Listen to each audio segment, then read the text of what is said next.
Hi friend. So recently I got the opportunity to see a new cool superhero movie called Captain Marvel. I'm sure you heard of it because it's all over all over the theaters. But when I really like superhero movies first of all. And when I look at the last 18 years, I noticed that like superhero movies became like so popular. Like wherever you go, like people love them. Like it started kind of with Spider-Man where it became like, yeah, there was some stuff before, but Batman and stuff, but then Spider-Man came out and it started like this madness of like people loving superheroes. And that is still holding on. Like go today, like go to a theater today. You can go almost all year round and see a superhero movie. And trust me, they wouldn't make those if they wouldn't make any money for Hollywood. Right? Like, they will quit making them pretty quickly because they're all money-based businesses. But they're so popular and people want to see them. So, I think one of the reasons superhero movies are so popular is because they talk to a deep need in us for identity. Let me explain what I mean with that. So recently, like when I watched that Captain Marvel movie, in Captain Marvel, it's about this lady that she's like in the military and she has an accident, right? And in the accident, like there's an explosion or whatever, like superhero, you know, whatever. And then she gets like this superpower. All this energy goes into her body, and she becomes like a superhero. But during the movie, what's happening is they're showing flashbacks on her life before, because she never really was able to step fully into that role of being a superhero. Like either way she was afraid of it, or she was too emotional about it, or she was just like never totally comfortable in that role. So during the movie they show all those flashbacks which go back to her childhood. So in her childhood she was never encouraged like to really be who she is. It was always like, oh, girls are not supposed to drive go-karts or race, or girls are not supposed to be in the military, all those kind of things. Like, you know, like she always got discouraged about so many things. And but she was excited about those things. And she was kind of like frustrated with it. And over time she started believing that lie that she's not good enough.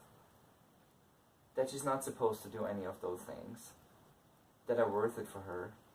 That she's not supposed to do any of this stuff. And she started believing it. And then she started working for this outer space organization. You know, it's a movie. It's not real life, so okay. But in that, like, they kind of keep feeding on that lie as well and keep telling her that lie, so they have her under control in a sense. But then there's one point in the movie, at a later point, where those flashbacks then are showing her how even after she failed in some of those disciplines that she was trying to do, she stood up and didn't give up. She stood up and stepped in and said no. And when she started doing that, she started seeing her true identity. And then what happens? She started fully stepping into her full identity. And then all those voices and all those lies that spoke to her, they lose the power. Because now she truly knows who she is. Now nothing can stand against her anymore. No enemies, nothing. And now she's using those powers to help people and becomes one of the most powerful superheroes. But first, she had to deal with the lie that she believed about her identity. And you know what? This is true for all of us. This is not just a superhero action flick, like whatever thing. No, this is true for each one of us too. If we truly know our identity and step into it, we're going to change the world. There's no question about it. I have no doubt about it. Because God made you amazing. You're amazing. Really. But you believing something about yourself, that's slower than amazing. You're believing about yourself a lie like something like, oh yeah, I might have just like to do this, like little whatever, because I can never do what this person over there does. You know? Or you believe like I'm not good enough. Or you believe I'm a failure. Or whatever it is. But if you hear that over and over, and you keep telling yourself that over and over and over again, you know what happens? You start believing it. And that moves you away from your true identity. But that's not who you are. God made you amazing. God made you as a world changer. God made you as a person that really brings and makes a difference in this world.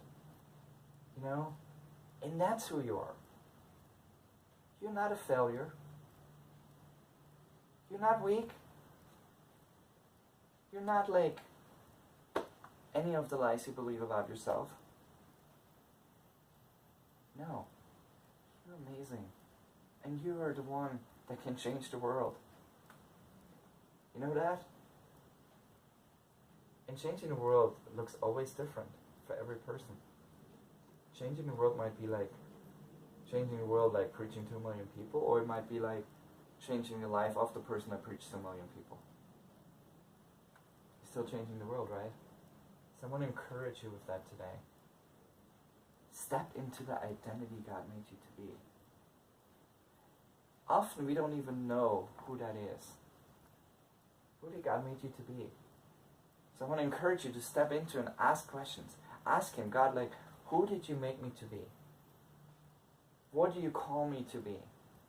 Like, what giftings did you place in me? Who am I in you? What's my identity in you? And when He starts speaking to you, start believing it. Ask Him for His Holy Spirit to flow through you and to keep reminding you of the truth.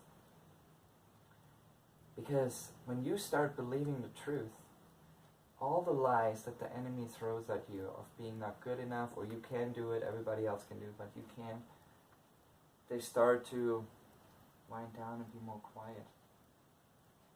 Because as louder the truth speaks, and as more you're listening to it, it will change you. I'm not saying those voices are totally going to go away. You will experience that for the rest of your life, the lies. But you also know you will be able to address them and fight back and say like, no, that's not who I am. No. I'm a child of God. I'm His beloved. I have value. I'm important. And I want to encourage you also, like when I look at the Bible, you know, Jesus did this all the time. I'll give you one example. When He talked to Peter. Okay? So Peter just came out of a season of denying Him 3 times. Right? Kind of like, I don't know Jesus. I have no clue who this man is. No, I'm not a friend of His. After Jesus resurrects, He talks to him about it and be like, hey Peter, let's hang out, let's chill. And Peter feels ashamed because he failed. Right? But he starts building his identity around that as a failure. He starts believing he's a failure. He's not a failure, he just failed in the situation, right? Till the moment when Jesus says, I'm going to build my church on you. That's the moment when his true identity came out stronger and stronger, and he starts believing it. And then the Holy Spirit starts stirring up in him, and what happens? He starts changing the world, right? It's happening. But it was the moment when he started believing who he truly is, right? I want to encourage you today. Let God speak to you and ask Him, what is my true identity? Who am I? Who did you make me to be? What is the calling on my life? And then step into it without fear. Because you can change the world. Because you're amazing. And God's with you in this. So remember that today. Okay? You're amazing, friend. We love you. Bye.